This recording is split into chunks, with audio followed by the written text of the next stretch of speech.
लीगी रहनुमा खुर्रम दस्तगीर ने एतराफ़ किया है कि अनवारुल हक काकड़ का नाम बतौर निगरां वज़ीर आज़म आना सबके लिए हैरान कुन था। उनका नाम कॉम्प्रोमाइज़ की सूरत में सामने आया।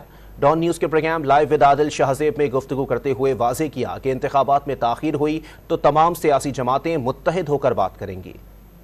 जी देखिए, काकड़ साहब का नाम शायद चंद लोगों के सामने तो आ गया हो पहले, लेकिन हम सब के लिए हैरत का बायस था, क्योंकि इससे पहले तो जो बलोचिस्तान के साबिक वजीर आला है डॉक्टर मालिक, उनका नाम लिया जा रहा था, या इसहाक डार साहब का नाम फील्ड में था। काकड़ साहब का नाम जो है वो गालिबन एक, जिस तरह ऐसी सूरत हाल में होता है, एक कॉम्प्रोमाइज की सूरत में तमाम स्टेक होल्डर्स ने उसको अप्रूव किया है।